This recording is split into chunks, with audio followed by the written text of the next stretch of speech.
जय हिंद मेरे प्यारे साथियों, उम्मीद करता हूं आप सब स्वस्थ होंगे। दोस्तों, एक बेहतरीन सीरीज का आगाज करने जा रहा हूं जिसमें कुमार गौरव सर की 7 फेरों वाली सीरीज का क्विक रिवीजन कराऊंगा। दोस्तों, आपको ज्ञात होगा इस सीरीज का कहीं भी पीडीएफ अवेलेबल नहीं है, तो मैंने सोचा दोस्तों क्यों ना इस सीरीज का हैंड राइटिंग नोट्स बना के आप लोग को बेहतरीन तरीके से क्विक रिवीजन करा दूं। ठीक है दोस्तों, तो सारी मेहनत आप लोगों के लिए ही किया हूं। दोस्तों, आपकी भी जिम्मेवारी बनती है कि इस सेशन को अधिक से अधिक एस्पिरेंट के पास पहुंचाएं। ठीक है दोस्तों, चलिए तो सेशन का आगाज करते हैं। बने रहिएगा सेशन में अंत तक, स्किप करके बिल्कुल भी ना जाइएगा। बेहतरीन सेशन होगा आज का, चलेगा।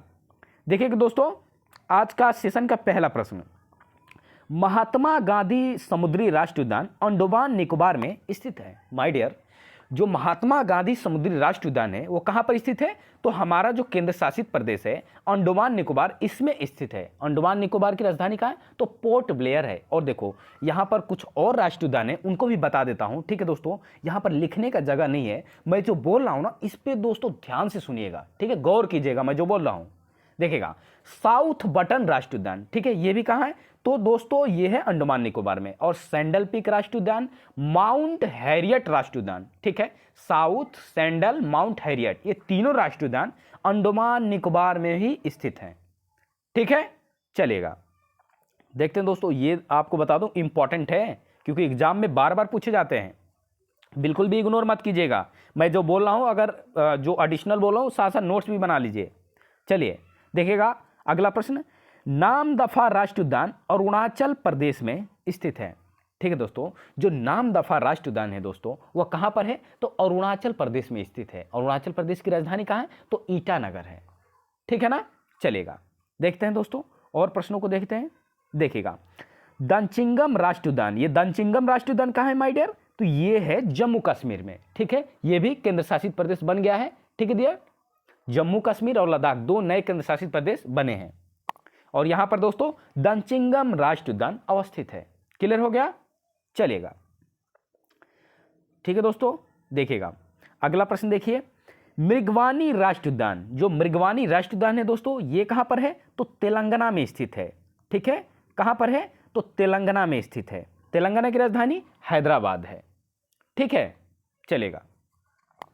मृगवानी राष्ट्रीय उद्यान हो गया। चलिए अगला देखिएगा, निर्वाचन आयोग का कार्यकाल 6 वर्ष तथा लास्ट एज 65 ईयर तक होती है। देखो मैं बताता हूं आपको, जब अगर एग्जाम में प्रश्न आ जाए कि निर्वाचन आयोग का कार्यकाल, ठीक है, कितने वर्ष का होता है, कितने वर्ष का होता है, तो ध्यान रखिएगा कितने वर्ष का होता है? 6 वर्ष का। ठीक है दोस्तों, और आपको बता दूं जो निर्वाचन आयोग है भारतीय संविधान के कौन से अनुच्छेद में है? तो 324 में है। ठीक है, 324वें अनुच्छेद में है। ठीक है दोस्तों, और आपको बता दूं जो निर्वाचन आयोग का जो अंतिम कार्यकाल है, ठीक है ना, जो लास्ट एज होती है कि यहां तक मतलब जो भी कैंडिडेट है, जो भी मतलब है वो कर सकते हैं, तो केवल और केवल लास्ट उम्र है उनकी 65 वर्ष। ठीक है, स्पष्ट हो गया, चलेगा।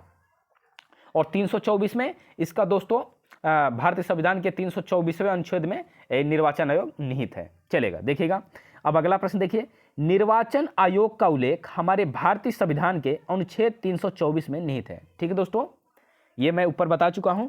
चलेगा, अब देखिएगा दोस्तों अगला प्रश्न देखिए। देखिएगा डियर, सांप्रदायिक निर्वाचन प्रणाली 1909 के अधिनियम के तहत आई। ठीक है दोस्तों, देखो प्रश्न तो बहुत ज्यादा है मगर मैं उसको हैंड राइटिंग नोट्स बना के ना बहुत ही कम समय में आपको बताऊंगा। दोस्तों समय की बिल्कुल भी बचत करूंगा आपका। ठीक है, ये जो समय इसमें बचत होगा, ये दोस्तों ये समय को कहीं और लगाइएगा, मैथ पे लगाइएगा, रीजनिंग पे लगाइएगा। ठीक है दोस्तों, हमारे सेशन लेने का मेन मोटिव यही है कि कम से कम समय में ज्यादा क्वेश्चन आपको याद करा दूं। ठीक है, चलेगा। तो सांप्रदायिक निर्वाचन प्रणाली ये दोस्तों 1909 के अधिनियम के तहत आई है।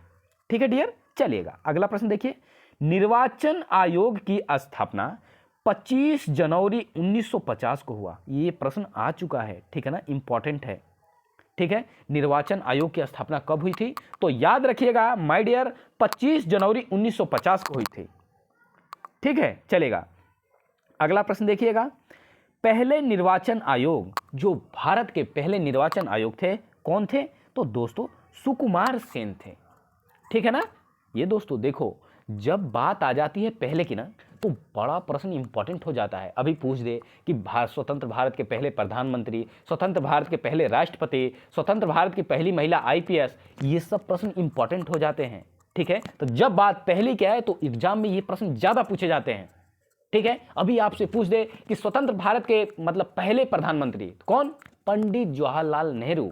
उनके पास दोस्तों 2 मंत्रालय था। देखो, प्रधानमंत्री तो थे ही, मगर उस समय उनको विदेश मंत्री का भी पद उनके पास था। ठीक है, ये भी ध्यान रखिएगा। और जो पहले राजेंद्र प्रसाद हैं जो दोस्तों, वो पहले हमारे स्वतंत्र भारत के राष्ट्रपति हैं। ठीक है, चलेगा। तो मेरी बातों को बिल्कुल भी ध्यान रखिएगा, चलेगा। अब निर्वाचन आयोग हो गया, चलिए और प्रश्नों को देखते हैं। पहली महिला निर्वाचन आयुक्त, ठीक है, रमा देवी हैं। ठीक है दोस्तों, ये कई बार एग्जाम में पूछा जा चुका है। और देखो, प्रश्न कहीं से नए पैदा नहीं होते, यही प्रश्न रोटेट होते रहते हैं एग्जाम में। ठीक है, आप खुद समझो कि पहली महिला निर्वाचन आयुक्त रमा देवी हैं, तो आगे 100 वर्ष बाद भी रमा देवी ही रहेंगे। करंट बदलता है, स्टैटिक नहीं बदलता है। ठीक है, चलेगा। देखिएगा अगला प्रश्न, देखिए, सेरिबेलम का कार्य हमें सीखने में मदद करना है। ठीक है दोस्तों, किस में मदद करना है तो लर्निंग में। किसका, तो सेरिबेलम का। देखो, सेरिबेलम और सेरिब्रम दोनों अलग अलग हैं, कंफ्यूज बिल्कुल भी नहीं होने आपको। ठीक है, चलेगा। अब तो सेरिबेलम का कार्य तो लर्निंग का है, देखिएगा। अब देखिए सेरिब्रम, सेरिबेलम और सेरिब्रम। अब सेरिब्रम का क्या कार्य है माय डियर, तो हमें किसी भी चीज को याद करने में मदद करता है। ठीक है, ये याद करने में है, वो लर्निंग में, दोनों अलग अलग है, ये भी ध्यान रखिएगा। ठीक है ना, चलेगा।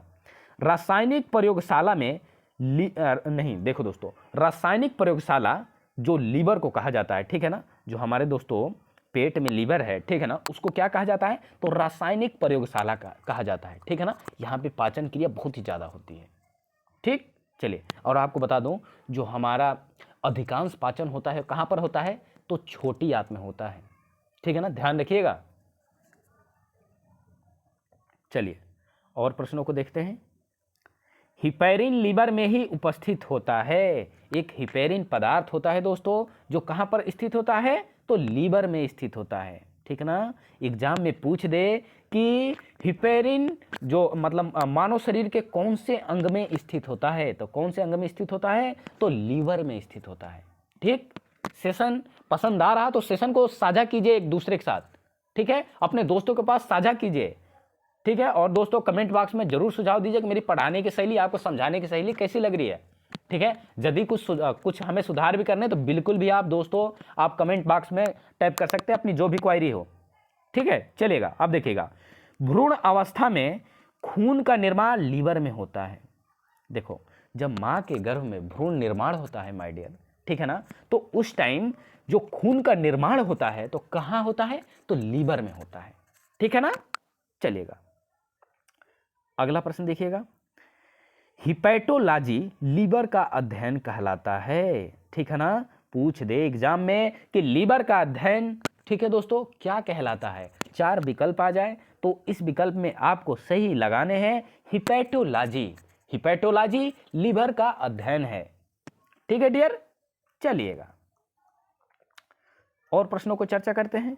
देखिएगा, उस्ताद बिस्मिल्लाह खां शहनाई यंत्र से रिलेटेड हैं।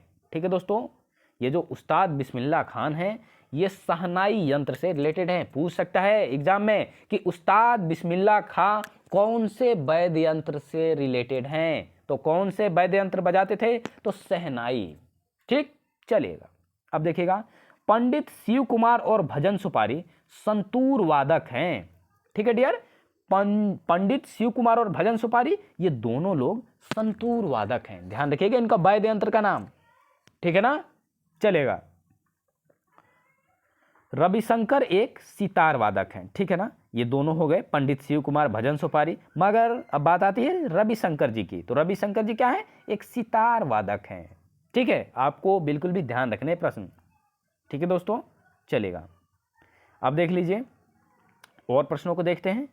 देखिएगा डियर, ओलंपिक हेड, ठीक है डियर, ओलंपिक हेड कौन है तो ओलंपिक हेड थॉमस बाक हैं। ठीक है ना, चलेगा। अब देख लीजिए, भारत का पहला रेबीज मुक्त और हर घर जल वाला राज्य गोवा है।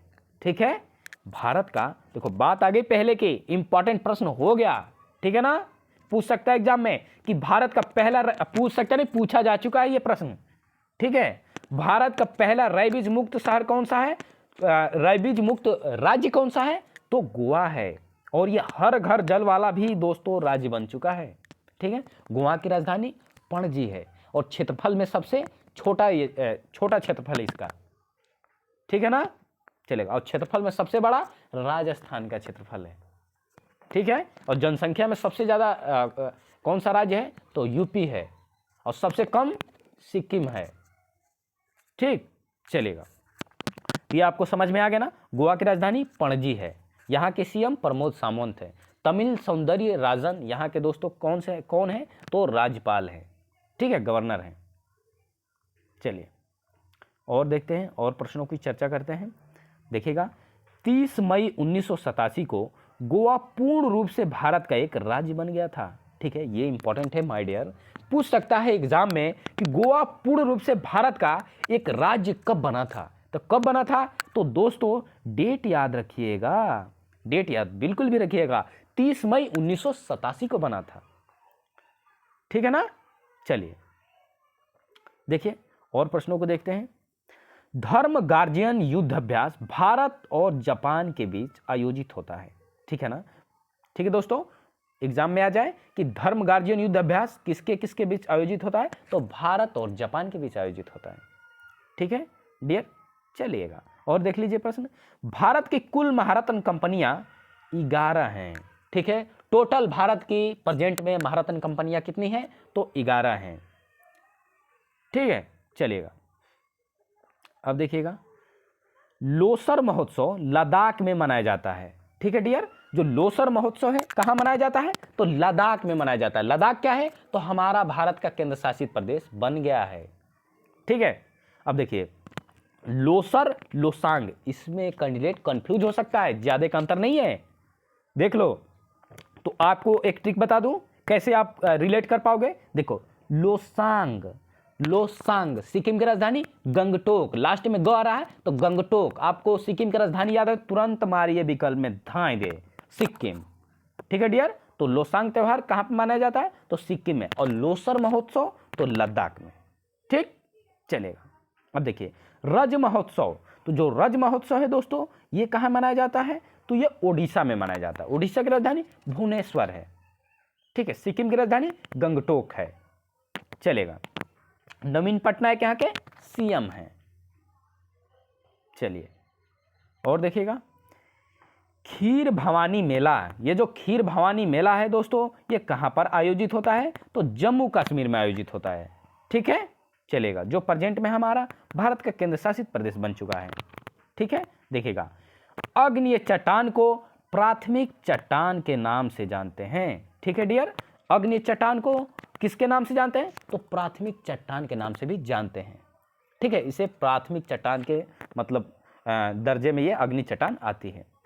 चलेगा, देखिएगा और प्रश्न देख लेते हैं। देखिएगा, ये जो काला सा आ रहा है ना दोस्तों, ये हमें लग रहा है थोड़ा सा बड़ा हो रहा, मगर आप बिल्कुल भी दोस्तों परेशान ना होइए। ठीक है, ये प्रश्न तो छुप रहा, मगर आप खुद सेशन देख रहे हैं तो मैं आप आराम से बता पा रहा हूँ, आप आराम से समझ भी पा रहे हैं। ठीक है, मैं साथ साथ में हाइलाइटर का यूज कर ही रहा हूं दोस्तों, आपको स्पष्ट पता चलता होगा कि मैं कहां पे पढ़ा रहा हूं। बिल्कुल भी आपको परेशान नहीं होने, एकदम आराम आराम से सारे क्वेश्चन को रट जाने हैं कि एग्जाम में दोस्तों ये प्रश्न आए तो 100 के 100% डेडिकेशन के साथ आप विकल्प लगाओ। ठीक है, चलेगा। पॉकेट बीटों का उपयोग करने वाले एकमात्र राष्ट्रीय ज्ञानी जैल सिंह थे। ठीक है दोस्तों, पॉकेट बीटों का उपयोग करने वाले एकमात्र राष्ट्रपति कौन थे, तो ज्ञानी जैल सिंह थे। ठीक है, बिल्कुल भी याद रखिएगा, पूछ सकता है एग्जाम में। चलेगा, भारत की पहली महिला राष्ट्रपति प्रतिभा देवी सिंह पाटिल थी, जिनका कार्यकाल 2007 से 2012 तक था। देखो, स्वतंत्र भारत से ना दोस्तों ये पहली महिला हमारी राष्ट्रपति हुई। ठीक है दोस्तों, जिनका कार्यकाल 2007 से 2012 तक था। ठीक है, इस बीच प्रधानमंत्री कौन थे, तो मनमोहन सिंह थे, डॉक्टर मनमोहन सिंह। ठीक है, कांग्रेस की सरकार थी। ठीक है, तो दोस्तों ये प्रतिभा देवी सिंह पाटिल उसी समय ये राष्ट्रपति बनाई गई थी। ठीक है, समझ में आ गया ना? चलेगा, और प्रश्नों को देखते हैं। देखेगा, रेड डाटा बुक जारी IUCN, ठीक है, जिसका full form international union conservation of nature, ठीक है, करता है। देखो ये जो एजेंसी है ना, international union conservation of nature, ये दोस्तों रेड डाटा बुक जारी करती है। रेड डाटा बुक क्या है माय डियर? तो बिल्कुल भी ध्यान रखिएगा, जो भी दोस्तों मतलब जानवर हो, पक्षी हो, जिनकी संख्या विलुप्त होने लगती है, तो उसका ही ये डेटा बना के मतलब जागरूक कराता है कि आप अवेयर हो जाइए, इसकी जाति विलुप्त हो रही है। ठीक है, चलेगा। अब देखिएगा, जो IUCN है इसका मुख्यालय कहाँ है? तो स्विट्जरलैंड की राजधानी ग्लैंड में है। ठीक है ना, यहाँ पर इसका मुख्यालय है। और देख लीजिए इसका स्थापना कब हुआ था, तो इसका स्थापना भी पूछता है। तो आपको 1948 याद कर लेना है कि IUCN international union conservation of nature की स्थापना कब हुई थी? तो माय डियर 1948 में हुई थी। ठीक है, चलेगा। सेशन आपको पसंद आ रहा तो बिल्कुल भी सेशन को शेयर कीजिए दोस्तों। ठीक है, ये आपकी जिम्मेवारी है, बहुत मेहनत किया हूं आप लोगों के लिए। ठीक है, देखिएगा नो स्पिन। ठीक है दोस्तों, देखिएगा जो नो स्पिन है ऑस्ट्रेलिया के खिलाड़ी शेन वार्न की ऑटोबायोग्राफी है, जो दोस्तों इनका निधन हो चुका है। ठीक है ना डियर, जो नो स्पिन है ना, ये दोस्तों ये ऑस्ट्रेलिया के खिलाड़ी शेन वार्न की ऑटोबायोग्राफी है, जिनका दोस्तों कोरोना काल में ही निधन हो चुका था। ठीक है, चलिए अब देख लीजिए अगला प्रश्न। सर्वाधिक बार IPL मुंबई ने जीता है, ठीक है, और कुल 5 बार जीता है। दूसरे स्थान पर चेन्नई है। ये पूछा जा चुका है एग्जाम में। ठीक है, बिल्कुल भी इसको आप नोट्स कर लीजिए कि दोस्तों ये जो भारत में IPL होता है, अभी 31 मार्च से स्टार्ट भी होने वाला है। ठीक है दोस्तों, तो बिल्कुल भी आपको ध्यान रखना है कि सर्वाधिक बार IPL दोस्तों फाइनल कौन जीता है? तो मुंबई इंडियंस ने जीता है। और दोस्तों दूसरा कौन से स्थान, दूसरा कौन सा मतलब राज्य है? तो नहीं, दूसरा कौन सी IPL टीम है? तो चेन्नई है, चेन्नई सुपर किंग। ठीक है, महेंद्र सिंह धोनी की टीम। और मुंबई के ज़्यादातर कप्तान कौन रहते हैं? तो रोहित शर्मा रहते हैं। ठीक है, ये कुल 5 बार जीते हैं, ये भी ध्यान रखिएगा, पूछ सकता है एग्जाम में कि मुंबई ने कुल कितने बार IPL फाइनल जीता है। ठीक है, तो कितने बार? 5 बार। चलेगा, ठीक है दोस्तों। तो अब आज का सेशन का अंतिम प्रश्न, ठीक है डियर, देखिएगा ओंकर वाट का मंदिर कंबोडिया में है। ठीक है ना, जो ओंकर वाट का मंदिर कंबोडिया में। अब ध्यान दीजिएगा, जो भगवान विष्णु के लिए समर्पित है, जो ओंकर वाट का मंदिर है, यहाँ पर किसकी प्रतिमा स्थापित है दोस्तों? तो भगवान विष्णु की प्रतिमा स्थापित है। ठीक है, जो कहाँ पर है? तो कंबोडिया में है। ठीक है, तो ये दोस्तों आज का सेशन का प्रश्न था। प्रश्न कैसे सेलेक्ट करके लाया हूं दोस्तों, बहुत ही मेहनत किया दोस्तों। उनकी मैं वीडियो में एक एक प्रश्न दोस्तों, अगर जो एडिशनल बताते थे सर, उनको भी मैं इसमें इंक्लूड करके लाया। ठीक है, सारी मेहनत आप लोगों के लिए है, और आप लोगों की भी जिम्मेवारी कुछ बनती है कि जब ये दोस्तों बंदा इतना मेहनत कर रहा है आप लोगों के लिए, तो आप भी इस सेशन को अधिक से अधिक विद्यार्थियों के पास, एस्पिरेंट के पास, अपने दोस्तों के पास पहुंचाएं इस सेशन को। ठीक है, ताकि जो आगामी एग्जाम आने वाले हैं दोस्तों, उसमें दोस्तों आप अच्छा से अच्छा स्कोर करके आओ। ठीक है, जीके पार्ट में। चलेगा, ठीक है दोस्तों, फिर आता है इसका नेक्स्ट पार्ट लेके। ठीक है, पूरे हमें 7 फेरों वाली सीरीज को कवर करने हैं दोस्तों। 10 पार्ट बन सकते हैं, 12 पार्ट बन सकते हैं, जितने भी बनेंगे दोस्तों मैं लेके आऊंगा। ठीक है डियर, चलेगा, स्वस्थ रहिए, मस्त रहिए, और दोस्तों पढ़ाई करते रहिए। ठीक है, चलेगा। जय हिंद मेरे प्यारे साथियों।